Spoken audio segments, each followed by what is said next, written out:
अस्सलामु अलैकुम वरहमतुल्लाहि वबरकातुहू। आज हैदराबाद में एक वीडियो बहुत पॉपुलर हो रही है जिसका नाम फैज़ सैयद है। वो ये कहता है, जो वहाबी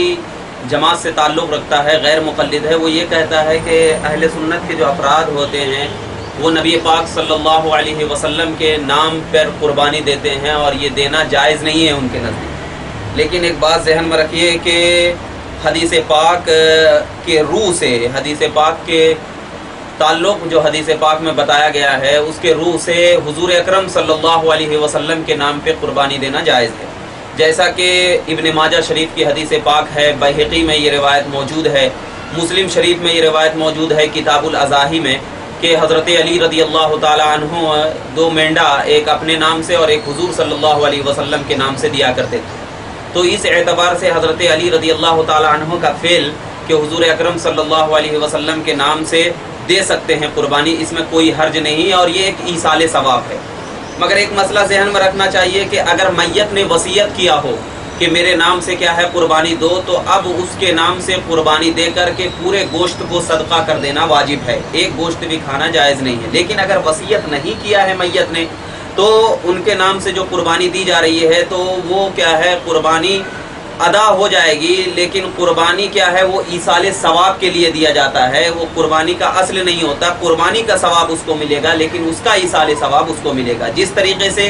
कि अगर मैयत ने कुरान पढ़ा, मैयत के नाम से कुरान पढ़ा, तो उसको ईसाले सवाब पहुंचाना हुआ करता है। किसी बुजुर्ग के नाम से दिया गया तो अब वो बुजुर्ग के नाम से देना ही ईसाले सवाब हुआ करता है, ये कुर्बानी की असल नहीं हुआ करती है। और जो कहता है ये कि मतलब हुजूर सल्लल्लाहु अलैहि वसल्लम के नाम से कुर्बानी नहीं दी जा सकती, तो उनके पास ये कि कोई दलील नहीं है कि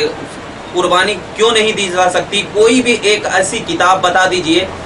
जो हदीस और कुरान में कहीं भी ये जिक्र लिखा हुआ हो कि नबी पाक सल्लल्लाहु अलैहि वसल्लम के नाम से कुर्बानी नहीं दी जा सकती। ऐसी कोई हवाला और कोई किताब नहीं बता सकता। लेकिन ऐसा हवाला है हमारे पास कि नबी पाक सल्लल्लाहु अलैहि वसल्लम के नाम से कुर्बानी दी जाती थी, जैसा कि हदीस पाक में है बैहक़ी शरीफ किताबुल अज़ाही में कि नबी पाक सल्लल्लाहु अलैहि वसल्लम ने दो मेंढा मंगाया और फरमाया कि एक मेंढा पूरे उम्मत की तरफ से है और एक मेंढा मेरे और मेरे अहले बैत की तरफ से,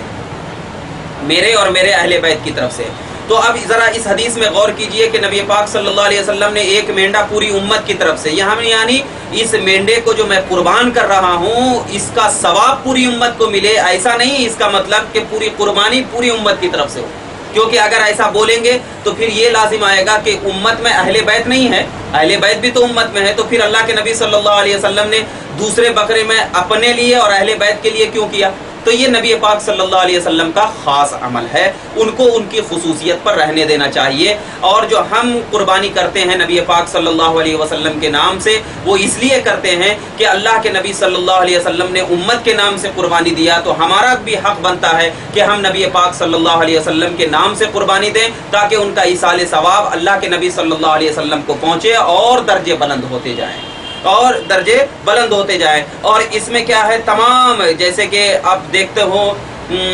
फतावा बज़्ज़ाज़िया अलल हिंदिया जिल्द सोम सफ़ा नंबर 281 में है कि क़ाल सदर अल मुख्तार अन्नहु दहा बिअम्रिल मय्यत ला याकुलु मिनहा व इन बिगैरि अम्रिही याकुलु। मतलब ये है कि अगर मैयत ने वसीयत किया है तो उसका गोश्त नहीं खाया जाएगा, और अगर वसीयत नहीं किया है तो क्या है, वो उसको ईसाले सवाब पहुंचा करके खाया जाता है। जैसे कि हम किसी बुजुर्ग के नाम से हम कोई सदका करते हैं तो ये सदका क्या है, उनको ईसाले सवाब पहुंचाने का नाम है। इसी तरीके से जब हम दुआ पढ़ते हैं कुर्बानी में तो क्या कहते हैं, अल्लाहुम्मा तक़ब्बल मिन खलीलिका इब्राहीम, अल्लाहुम्मा तक़ब्बल मिन्नी कमा तक़ब्बलता मिन खलीलिका इब्राहीम व हबीबिका मुहम्मदिन सल्लल्लाहु अलैहि वसल्लम। मतलब इसका ये है कि अल्लाह मेरी तू इस कुर्बानी को कबूल फरमा, जैसा कि तूने अपने हबीब हज़रत खलीलुल्लाह और अपने हबीब मोहम्मद रसूलुल्लाह सल्लल्लाहु अलैहि वसल्लम की कुर्बानी को कबूल किया था। तो मतलब ये है कि हज़रत खलीलुल्लाह के नाम से कुर्बानी दी गई, नबी पाक सल्लल्लाहु अलैहि वसल्लम के लिए दुआएं की गई, तो कबूलियत की दुआएं की गई उनके वसीले से। तो जिस तरह सवाब में क्या है, सवाब पहुंचाया जा सकता है और इसका सबूत हज़ारों सैकड़ों कुरान और हदीस में मौजूद है, तो इसी तरीके से हम जो हुजूर अकरम सल्लल्लाहु अलैहि वसल्लम के नाम से कुर्बानी देते हैं तो उनका सवाब पहुंचाया जाता है, न कि गोश्त पहुंचाया जाता है, न कि खून पहुंचाया जाता है, न कि कुछ भी पहुंचाया जाता है। जैसे कि हमारे वालिद का इंतकाल हो गया तो हम उनके नाम से कुर्बानी देते हैं तो उनको सवाब पहुंचाने के लिए दिया करते हैं। جیسے کہ ہم قرآن پڑھتے ہیں تو ثواب پہنچانا غرض رہتا ہے. البتہ کہنے کا مقصد یہ ہے کہ جس نے بھی یہ کہا، جیسے فیض سید نے کہا ہے، مجھے اس کی عقل پہ حیرانگی ہوتی ہے اور اس کو کیسے حدیث سمجھ میں نہیں آتا اور کیسے وہ اپنے آپ کو حدیث داں سمجھتا ہے. تو میں ان کو یہ کہتا ہوں کہ اگر اپنے آپ کو حدیث داں اور حدیث کا ماننے والا سمجھ رہے ہو تو کوئی ایسی حدیث پیش کرو جس میں یہ بات ثابت ہو کہ نبی پاک صلی اللہ علیہ وسلم کے نام پہ قربانی دینا جائز نہیں ہو، یا اللہ کے نبی نے منع فرمایا ہو کہ میرے نام پہ قربانی نہ دیا گیا ہو، یا کسی صحابہ نے دیکھ کر کے کسی صحابی کو یہ فرمایا ہو کہ یہ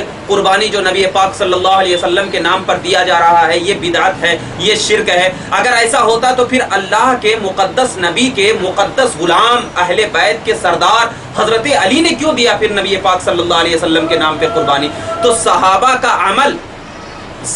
کا عمل اس بات کی گواہی دیا کرتا ہے کہ نبی پاک صلی اللہ علیہ وسلم کے نام پہ قربانی دینا بالکل جائز ہے، اور ایسا کرنے والا یعنی اس سے روکنے والا یہ سراسر صحابہ کا کھلا دشمن ہے، نبی پاک کا کھلا دشمن ہے. اللہ رب العزت کی بارگاہ میں دعا ہے کہ پروردگار عالم ہم تمام کو صحیح طریقے سے حدیث کو سمجھنے اور اس پر عمل کرنے کی توفیق عطا فرمائے. وآخر الدعوانا الحمدللہ رب العالمین. السلام علیکم.